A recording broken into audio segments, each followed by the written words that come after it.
দাঁড়াবি। আজকে তো মোহনাপুর বিয়ে, আমার হয়ে গেছে। কিডন্যাপ করতেছো? আজকে আপনাকে এই বাড়িটা ছেড়ে দিতে হবে। তোমার তো গোলাগাড়ি বেঁধে থাকা দরকার নাই। 1,20,00,000 আমার ছোট ভাইটা আসলে না বুঝে ফাইজলামি করছে। আমি সরি, আমি সিরিয়াস। তোমার ভাইয়া ভাই কি করছিস তুই? রাস্তার মধ্যে মারামারি করতেছিস? ভাইয়া ও আর এভরিথিং করছে।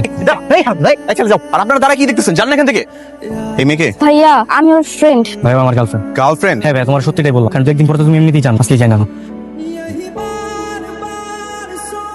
বাসায় বসে দিয়ে ওকে দিলাম তোমাকে নামাই দেশে। কে রে, তুই এমন রেগে আছিস কেন? আজকে তোমার ছোট ছেলে বাসায় আসুক, বুঝাবো আমি। ওর একদিনকে আমার একদিন। কেন, ও কি করেছে? কি করছে জিজ্ঞাসা করতেছো? এই বয়সে গার্লফ্রেন্ড বানাইছে, গার্লফ্রেন্ড নিয়ে ঘুরে বেড়া। আবার সেই গার্লফ্রেন্ডের জন্য রাস্তার মধ্যে মারামারিও করছে। আজকে খালি বাসায় আসতে তো ওরে। কি রে, এইদিকে আয়। মা খো, তোমার বড় ছেলের জন্য ভাইয়া দেখা কত সুন্দর। সুন্দর দেখ, যেমন তেমন না, কেমন হাস, মাশাআল্লাহ। আমার তো খুব পছন্দ হয়ে গেছে। এই ওরা আমার জন্য মেয়ে দেখতে কে বলছে? আরে বাপ, বয়স 30-এর কোটায় পড়ে গেছে। দিন পরে রাস্তা যদি বেরোস তো বলবো ওই যে আছে পুরো কাকাটা, তখন কেমন লাগবে? দেখছো মা, দেখছো তোমার ছেলে আমার কি বলতো? তুই কিন্তু আমার থেকে খুব বেশি ছোট না, বুঝছিস? ঠিকই বলছে, এটা না বলে কি বলবে? এই যে তোর বয়সে বিয়ে করিস, প্রত্যেকটা বন্ধু বিয়ে করে, প্রত্যেকের বাচ্চা কাচ্চা। তুই বিয়ে তো করিস, প্রেমও করতে পারলি। প্রেম ওর দ্বারা আর প্রেম হবে না। একদম সুন্দর স্মার্ট। হ্যাঁ ভাইয়া, এই মেয়ে যদি তুই মিস কর তাহলে আমার আর কিছু করা থাকবে। একটু দেখ। দেখবো না, সরা। ঠিক আছে, দেখতে হবে না, কোনো সমস্যা। এই যে এটা আমি টেবিলের উপরে রেখে গেলাম। মেয়ে বলছে যদি ভালো লাগে সকাল 10টায় তুই দেখা করতে। বাবা এটা তোর উপরে, তুই দেখ।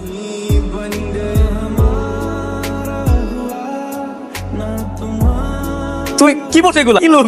কেন রে? ভালো ফিট, সুন্দর লাগছে। একদম ফর্মাল, মানে মনে হচ্ছে যে খালোপা ড্রেস পরে আছে। পাত্তা দিবে মানে এখনকার মেয়েরা একটু ড্যাশিং লুক পছন্দ করে, মানে একটু ইয়ো লুক করে। আমি সুন্দর একটা look। না সোহান, আমি ওই ধরনের ড্রেস আপ পরবো না। পরিষ্কার পরবি। আসো আসো।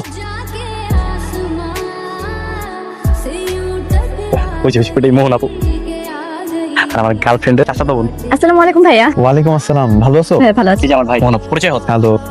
এই তুই গতকালকে ওনার কথাই বলেছিস? হ্যাঁ, তুই না বলেছিস ভদ্র মার্জিত পরিপাটি একটা ছেলে, তাহলে এটা কি? গতকালকে তো ও মনে ছিল। Any problem? মেনি প্রবলেম নাকি আমার পছন্দ হয়নি, সরি। মোহন আপু আপনারা তো মানে তো পরিচয় হলেন না দুইজন। এর আগেই বলে দাও। আসলে আমার ক্লাসিক ছেলে ভদ্র মার্জিত পরিপাটি একটা ছেলে, আর তার যে লোক এরকম ছিল আমার কখনোই পছন্দ ছিল না। এরকম একটা ছেলেকে জীবন সঙ্গী হিসেবে চুজও করতে পারবো না ভাইয়া। সেটা কিন্তু এরকম না, আমার ছোট ভাই। প্লিজ আমাকে কনভিন্স কর, ট্রাই করবেন। আপনি রিজেক্টেড। হ্যাঁ? চল। নাই মোহন আপু, মেয়েটা আমাকে রিজেক্ট করছে মা। মেয়েটা নাকি নম্র ভদ্র শালীন ছেলে পছন্দ। তুই নম্র ভদ্র শালী, আরে তোর মতো ছেলে হয় না। সেটা তো আমিও জানি, নম্র ভদ্র শালীন ছেলে। তোমার ছোট ছেলের জন্য এই সচ্ছ কে পাঙ্কু বানায় নিয়ে গেছে, তারপর মেয়ে আমাকে মুখের রিজেক্ট করে দিছে। ভাইয়া তুই তো দেখা যায় বেশি ঠিক খাই গেছিস। তোর সবের জন্য এগুলো হয়েছে। ওর জন্য আমাকে মেয়েটা রিজেক্ট করে দিছে। হ্যালো চাচি, আমাদের আর 10-15 মিনিট সময় লাগবে। তাড়াহুড়া করার কি আছে, তাই না? তুমি এখানে আজকে তো মোহনাপুর বিয়ে, কেনেই পার্লার এসেছি। বিয়ে হঠাৎ করে বিয়ে মানে? হ্যাঁ, স্পেনে চলে যাবে। অনেকদিন ধরে আপুকে পছন্দ। কাল রাতে এসে বাসায় খুবই তোড়জোড় করে, তাই আজকে ঘরোয়া ভাবে বিয়ে। মোহন আপুর বিয়ে হয়ে গেলে আমার ভাই কি হবে? তোমার ভাইয়ের কি হবে মানে? তোমার এত বুঝতে হবে না। শোনো, তুমি জাস্ট আমাকে একটু সাপোর্ট করো। আচ্ছা ঠিক আছে, চল, আমার হয়ে গেছে। ওই যে বাইক নিয়ে ওয়েট করতেছিলাম, চলো নামাই দিয়ে আসি। মানে হ্যাঁ আপু, যাও যাও, আমি তোমার পিছে পিছে আসি। আরে, আরে যাও যাও, তুমি যাও যাও। আরে কি ব্যাপার, তুমি কোথায় নিয়ে যাচ্ছ? ফ্লাশ হয়ে দেখি তোমার ভাইয়ের বাসায় ভাইয়ের বাসা? আজকে তোমার বিয়ে? বিয়ে হবে, মাত্র পাত্রটা চেঞ্জ হবে। তুমি কি আমাকে কিডন্যাপ করতে? আরে নরকমই কিছু একটা। আমি চাই। আরে ভাবি, আমি কাঁচা চালক কিনলে কিন্তু একদম দুজনে এক পঙ্গু হাসপাতাল চলে যাবো। আমাকে তুমি মনের মধ্যে যত গালি, কোনো সমস্যা নাই। এখন একটু চুপ থাকে না, চুপ। তোমার ছেলের কাহিনী দেখছো মা? আজকেও বাইকটা নিয়ে বের হয়ে চলে গেছে। এখন আমি অফিস যাবো কিভাবে? দেরি হবে না? লাঞ্চটা ঠিক মতো করে নি, রিক্সা নিয়ে চলে জানা। এছাড়া তোর উপায় নেই এখন। ভাবি নামেন। তুই বিয়ে করেছিস? বিয়ে কে বিয়ে করবো? ওর মতো একটা বদমাশকে বিয়ে করবো? আমি তোকে পুলিশে দেবো। ভাবি ভাইয়ের মুখখানা একবার দেখেন না, রিজেক্ট করার পর থেকে গতকালকে প্রচুর কান্নাকাটি। এটা তোমার ভাই? আরে আমারই তো ভাই। তাহলে গতকাল কয়টা কে ছিল? উনিই ছিল। আজকে তো ওনাকে দেখে অনেক হ্যান্ডসাম লাগছে। কালকে তাহলে ওই ছাপিলুকে দেখা করতে গেছি। সরি, আসলে দোষটা আমার। ভাবছিলাম কি নীলা যেরকম ছেলে পছন্দ করে ড্যাশিং হ্যান্ডস, আপনি ওরকম পছন্দ করেন, তাই ওইভাবেই সাজিয়ে নিই। সে যাই হোক, আপনি এত সুন্দর করে সেজে আছেন। কি রে, তুই কি ওনাকে বিয়ের আসর থেকে তুলে আনছিস? বিয়ের আসর তো বলা যায়, বিয়ের আসরই। আচ্ছা মা, আমার সাথে আসো তো, তোমার সাথে আমার কথা আছে। কি মিষ্টি দেখতে, যখন থেকে ছেলে তোমার ছবি দেখেছে না, তখন থেকে প্রেমে পড়ে গেছে। মা, আমার ছেলেটাকে বিয়ে করো না, খুব ভালো ছেলে। ভাবি প্লিজ, ভাবি একবার রাজি হয়ে যান। যা বলবেন আমি তাই। আপনি আর গোলাম হয়ে থাকেন। আপনি একটু রাজি হয়ে আমার ভাইয়ের মুখে জাস্ট হাসি ফুটে দেন। আসলে নীলার কাছে ওনার কথা শুনে আমারও তো অনেকে পছন্দ হয়। আমি তো শুধু কাল ছাপিলুকের জন্য ওনাকে রিজেক্ট করি। গতকালকে লোকটা যেহেতু ফেক ছিল, ওনার রিয়াজ বলতে সমস্যা নাই। হ্যাঁ, কিন্তু আজকে তো আমার বিয়ে ঠিক যে হবে। পাত্র নিয়ে তোকে চিন্তা করতে হবে না, আমি বাসা অলরেডি বলে দিই তুই তোর বয়ফ্রেন্ডের সাথে পালিয়ে গেছি, তার মানে বিয়ে ডিসমিস। মিয়া বেবির আর তুই দাঁড়িয়ে আছিস কেন? কাজী ডেকে নিয়ে আয়। আচ্ছা মা, ঠিক আছে, চলো। চল।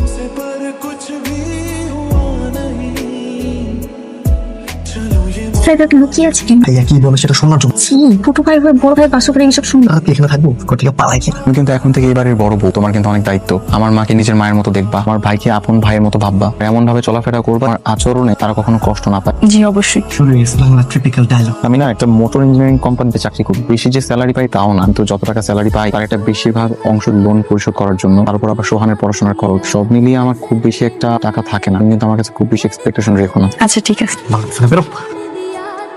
কি ডায়লগ দিতেছিলি, আমার তো ঘুমে ধরে কি রে তোরা দুজন আমার রুমে খাটে নিচে কি করতেছিস? আমি বলছি ভাইয়া, ওর ধারণা ছিল আপনি আপুর সঙ্গে সারা রাত এই সাংসারিক আলাপই করতে, তাই প্রমাণ দিতে আমাকে নিয়ে এসেছে। আমি বাবা প্রমাণ পেয়ে গেছি। দেখ শোন, আজকে না তোদের বাসর, এই সাংসারিক আলাপ সারা জীবন করতে পারবে। আজকে দিনটা রোম্যান্স কর তোরা। কাছ থেকে আমাকে শিখতে হবে রুম থেকে। দেবর বাবু যান, আপনার ভাইকে আমি দেখতেছি। অল দ্য বেস্ট ভাবি, আমাদের সাংসারিক জীবন খেরক। আরে রিয়াদ ভাই, আপনি আজকে অফিসে? নতুন বিবাহিত পুরুষ ভাবিকে একা রেখে অফিসে চলে আসলো? কি করবো বলেন ভাই, সংসার তো সামলাইতে হবে নাকি? ভাই কংগ্রেচুলেশন। থ্যাংক ইউ ভাই।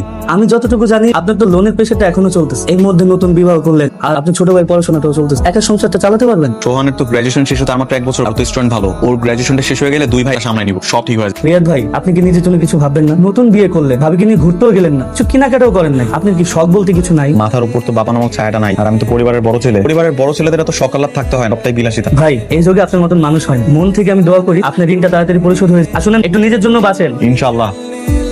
জানো মা, এই বাড়িটা শুধু বাড়ি না, তোমার শ্বশুরের ইমোশন, তোমার শ্বশুরের সারা জীবনের অর্জন। তোমার স্বামী মানে তোমার শ্বশুর, উনি ছিলেন এতিম, ওনার কোনো সম্পদ ছিল না, ওনার খুব স্বপ্ন ছিল একটা সুন্দর বাড়ি। উনি সারা জীবন কষ্ট করে এই বাড়িটা বানিয়েছেন।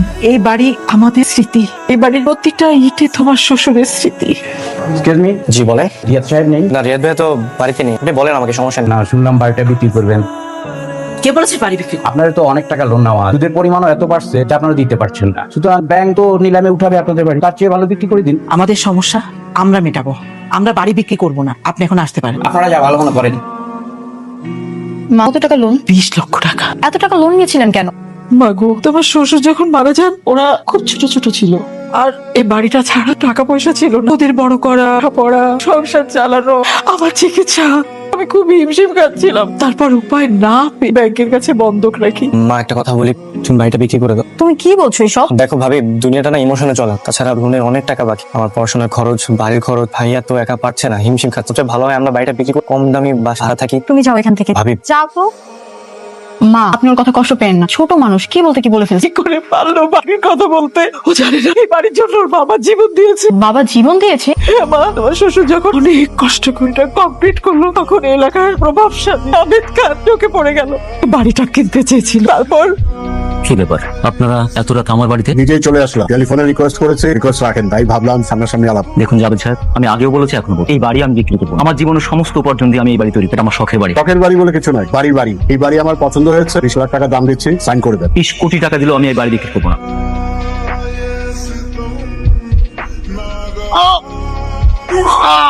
কি হয়েছে তোমার? কি হয়েছে? মনে করলো তোমাকে? এ বাড়ির জন্য তোমার শ্বশুর জিনেছে এক ভোগ করে যেতে পারেন, সেটা কি করে বিক্রি করবো? আমি বাড়ি বিক্রি করবো না। মা আমার ভুল হয়ে গেছে, আমি সিরিয়াসলি বলে বলতে চাইনি। আমাদের তুই কমে দাও, আমি আর ভাইয়া মিলে সব লোন পরিশোধ করে দিব। সোহান, কি হয়েছে বল। দোস্ত আমাকে বাঁচা, তুই না বাঁচালে আমি একবারে পুরো শেষ। মানে কি হয়েছে তোর?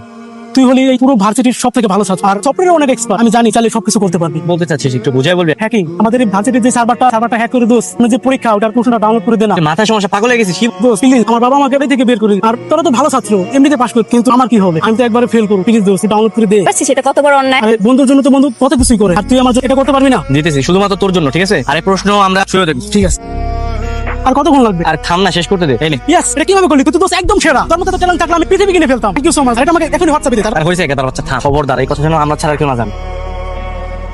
আপনি রিয়াদ সাহেব? জি আমি রিয়াদ সাহেব। ধনের বড় ভাই? হ্যাঁ। ধন কি বাসায় আছে? হ্যাঁ, বাসায় তো আছে, কিন্তু আপনারা কারা? আমরা সোহানের ইউনিভার্সিটি। ও আসসালামু আলাইকুম। ওয়ালাইকুম আসসালাম, জরুরি কাজ আছে ওর সঙ্গে। তো রুমে আছে, আসুন স্যার, আসুন স্যার। সোহান, এই সোহান, সোহান ভার্সিটি স্যার। আরে ভাইয়া, স্যার আপনি আমার বাসায়? ওর ল্যাপটপটা চেক করুন তো। Laptop sir. পাসওয়ার্ড বলো। পাস কি রে পাসওয়ার্ড বল। 66255। এই দেখুন সব প্রশ্নপত্র এখানে। এই ল্যাপটপ দিয়ে সার্ভারে ঢুকেছিল? জি স্যার। কি হয়েছে? আপনার ভাই আমাদের ইউনিভার্সিটির মেইন সার্ভার হ্যাক করে প্রশ্ন চুরি করেছে। চোর পর্যন্ত এরকম ঘটনা কেউ ঘটানোর সাহস পায়? সোহান স্যার এগুলো কি বলতেছে? শুনুন মিস্টার রিয়াদ, আমি চাইলে আপনার ভাইকে এই মুহূর্তে পুলিশে দিতে পারতো, সেটা আমি করছি না। তবে আমি একটি সিদ্ধান্ত ইতিমধ্যে নিয়ে নিয়েছি। আপনার ভাই আজ থেকে আমাদের ইউনিভার্সিটি হিসেবে থাকবে না। আজকে থেকে এই মুহূর্ত থেকে তোমাকে নমস্কার করা হলো। স্যার স্যার আমার ভাই তো অনেক মেধাবী স্যার, প্লিজ স্যার এটা করে। আপনার ভাই মেধাবী, সেটা আপনার ভাইয়ের এই মেধা আমাদের দেশের জন্য কোনো কাজে লাগবে না। এই মেধা দেশ ও দশের জন্য ক্ষতিকার। আসুন। ভাইয়া কেন করলি তুই? কেন করলি? এত কষ্ট করে তোরা ভার্সিটিতে পড়াতেছিলাম এগুলো করার জন্য? ভালো জায়গায় চাকরি করে টাকা পাবে, ঋণ পরিশোধ করলে মিলে সংসার সামলাবো না। হেলি তুই আমারে।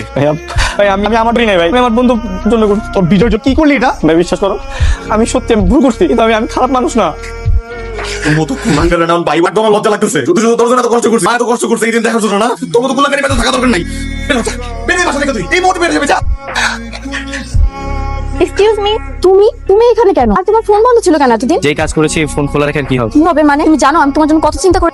আমি অনেক বড় অন্যায় করে ফেলেছি। আমার হাতে মাত্র দুইটা পথ খোলা, হয় ঘুরে দাঁড়াবো না হয় একদম শেষ। মাঝামাঝি আমার কোনো পথ খোলা নেই। আজ আমি এভাবে রেস্টুরেন্টে কাজ করবো? আমি জানি, হয় না শোন। আমি জানি তুমি আমার ভবিষ্যৎ নিয়ে চিন্তা করছো, কিন্তু আমি যে ভুল করেছি সেই ভুলের মাসুল আমার নিজের দিতে হবে। সোহান, আমার বাবার স্বপ্ন, আমার মায়ের আবেগ, আমার প্রতিদিনের প্রতিদান সবকিছু আমার সলভ করতে হবে। আমার ভাইয়ের ঘাট থেকে ঋণের বোঝা সরাতে হবে। আমাদের বাড়িটা ঋণ মুক্ত করতে হবে। সবার মুখে হাসি ফোটাতে হবে। আমার জীবন দিয়ে হলেও আমি সবকিছু ঠিক করার চেষ্টা করবো। অবশ্যই তুমি পার, আমার তোমার উপর বিশ্বাস আছে। শোন ভাই, গল্প পরে করেন, অর্ডারে চাপ আছে। জি মিলা, তুমি বাসা যাও, তোমার সাথে পরে কথা হবে। হ্যাঁ মোহনা, দেখো তো কে আসছে। এক্সকিউজ মি, আপনি রিয়াজ সাহেব? জি আমি রিয়াজ সাহেব। কি ব্যাপার বলবেন? ব্যাপারটা হচ্ছে কি আপনাকে এই বাড়িটা ছেড়ে দিতে হবে। কেন? এটাই লোনের শর্তটা আপনারা পূরণ করতে পারেন। কি বলছেন? এত বছর ধরে তো প্রতি মাসে লোন পরিশোধ করছি। দেখি, হ্যাঁ আপনি ঠিকই বলেছেন। আপনি লোন পরিশোধ করেছেন, আপনি লোন নিয়েছিলেন 20 লক্ষ টাকা। 20 বছরে সুদ আসলে হয়েছে 65 লক্ষ টাকা। আপনি পরিশোধ করেছেন 35 লাখ টাকা, এখনো বাকি আছে 30 লক্ষ টাকা। হ্যাঁ, আমরা তো এই টাকাও করে দিব, আমরা তো পরিশোধ করবো না। কিন্তু স্যার সেই সুযোগটা এখন নেই। মানে? লোনের শর্ত যেখানে আপনাদের সাইন আছে, শর্ত 15 বছরের মধ্যে টাকা পরিশোধ করার কথা ছিল, না হলে ব্যাংক সেটার মালিক হয়ে আজ 20 বছর। তার মানে এখন কি দাঁড়াচ্ছে? মানে এখন দাঁড়াচ্ছে আমাদের ব্যাংক আর এই মালিক। ম্যানেজার স্যার, আমাদের একটু সময় দিন, আমরা ব্যবস্থা করব। ভাড়া সময় অলরেডি শেষ। আগামী কালকের মধ্যেই আপনাদের বাড়ি ছেড়ে দিতে হবে। এই যে হাইকোর্টের নোটিশ হাতে দিয়ে দিলাম। আমাদের হাতে এখন আর কিছু নেই। আপনাদের ব্যাংকের লোকদের এই ধান্দাই এক গ্রাহকদের প্যাচে ফেলাবে। আপনাদের প্ল্যানে থাকে সব সময়। এটাই পলিসি, আমাদের এখন কিচ্ছু করার নেই। সাহেব, আগামী কালকের মধ্যে বাড়ি ছেড়ে দেবে। ব্যাংকের লোক এসে তালা লাগিয়ে যাবে। পুরো সিস্টেম কিভাবে হ্যাক হয়? আশ্চর্য, আমি একবার টাকা দিয়ে কেন রাখছি? 5 মিনিট আগে তো সব ঠিক ছিল। এই দেখো, যাও, এই আমার এতগুলো confidential report I want right now. Sir, আমি আপনাকে হেল্প করতে পারি? দেখতেছো না জোরে কথা বলতেছি, কেন ডিস্টার্ব করতেছো? যাও। রিয়াদ ভাই, এটা কিসের চেক? আমার সুপার ইঞ্জিন কার কনসেপ্টে বিক্রি করে দিলাম। কি বলেন ভাই? মানে যেটা গত 3 বছর ধরে আপনি একই ডিজাইন করছেন? হ্যাঁ। সবচেয়ে কম খরচে সবচেয়ে ইঞ্জিন কনসেপ্ট কার কাছে বিক্রি করছেন ভাই? Blue sports car company. এটা কি করলেন? মানে নিজেই স্বপ্ন দেখতেন এই ডিজাইন ছাড়া আপনার নামে পরিচিতি আপনার পরিচিতি বিক্রি করে ফেললেন। এখন তো নাম কামাবে সেই কোম্পানি। কি করবো বলেন ভাই? এই টাকাটা আমার খুব দরকার। আগামী 15 তারিখ আমাদের বাড়িটা নিলামে তুলবে। আমি আপ্রাণ চেষ্টা করবো বাড়িটাকে কিনে রাখার। বাড়িটা আমার বাবার শেষ চিহ্ন। মায়ের কিছু গহনা বিক্রি করলাম। দেখি সবটা মিলিয়ে আপ্রাণ চেষ্টা করবো বাড়িটাকে কিনে রাখার। ঠিক আছে, দেখেন হেল্প লাগে আমাকে বললেন, চেষ্টা করুন। স্যার তাহলে আরম্ভ করেন। আমাদের আজকের নিলাম শুরু হচ্ছে। মূল্য ধরা হয়েছে 40 লক্ষ টাকা। এই 40 লক্ষ টাকায় আপনারা কি আগ্রহী? আমি রিয়াদ সাহেব 40 লাখ টাকা দিতে রাজি হয়েছে। আর কেউ আছেন আপনারা এর থেকে বেশি দিবেন? 45 লাখ, 50 লাখ, 50 লাখ, 50 লাখ 1, 50 লাখ 2, 60 লাখ, 70 লাখ, 75 লাখ, 75 লাখ 1, 75 লাখ 2, 80 লাখ, 80 লাখ 1, 80 লাখ 2, 1 কোটি, 1 কোটি 2, 1 কোটি 20 লাখ, 1 কোটি 30, 1 কোটি 40 লাখ টাকা। রোহান, তুই এটা কি বলতেছিস? এটা ফাইজলামি করার জায়গা না। আমার ছোট ভাইটা আসলে না বুঝে ফাইজলামি করছে। আমি সরি। ভাই, আমি ফাইজলামি করতেছি, আমি সিরিয়াস। 1 কোটি 40 লাখ টাকা দিয়ে আমি এটা কিনবো। তো চাইলে বিট করতে পারেন। 150, এই ছোটখাটো খেলার আর সময় নেই। 2 কোটি টাকা। Anyone to beat me? আপনি কি প্রমাণ করতে পারবেন এই টাকায় এই সামর্থ্য আপনার আছে? স্যার আপনি? হ্যাঁ, আমি বাংলাদেশের 1 নম্বর সফটওয়্যার কোম্পানির মালিক হিজাম চৌধুরী। আর সোহান তো আমার কোম্পানির একজন ব্রিলিয়ান্ট এবং সাইবার সিকিউরিটি এক্সপার্ট। আমি এত কিছু বুঝি না। সিস্টেম ব্যাক লাগবে, কে পাবে তার সাথে কথা বলো। Please sir. এই দেখো, এই কি বলতে চাও তুমি? স্যার, আমি আপনার সমস্যার সমাধান করতে চাই। তুমি জানো আমার কি সমস্যা? রেস্টুরেন্টের ওয়েটার আমার সমস্যা সমাধান। স্যার, আমাকে একবার সুযোগ দেন, আমি করে দেখাচ্ছি। এই তুই সফটওয়্যার কি জানো? ও মাই গড, সিস্টেম তুমি কিভাবে হ্যাক করলা? স্যার, আমি সফটওয়্যার নিয়ে পড়াশোনা করি। আমি এই বিষয়ে অনেক এক্সপার্ট। স্যার, আমি চাইলে সফটওয়্যার ডেভেলপ করে দিতে পারি, যেটা আপনি ইউজ করলে আপনার কোম্পানি সারা বিশ্বে মাথা উঁচু করে দাঁড়াতে পারবে। কি সফটওয়্যার? Anti hacking software. আপনি যদি এই সফটওয়্যারটা চালু, হ্যাকার আপনার কোম্পানি অ্যাক্সেস নিতে পারবেন।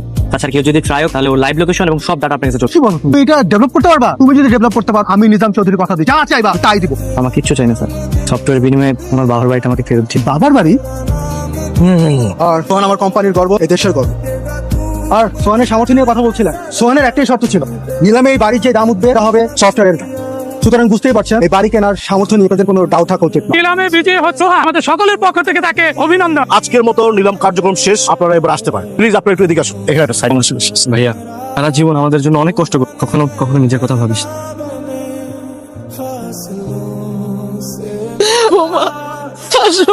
আজকে তোর বাবা তো খুশি হবে, অনেক খুশি হবে।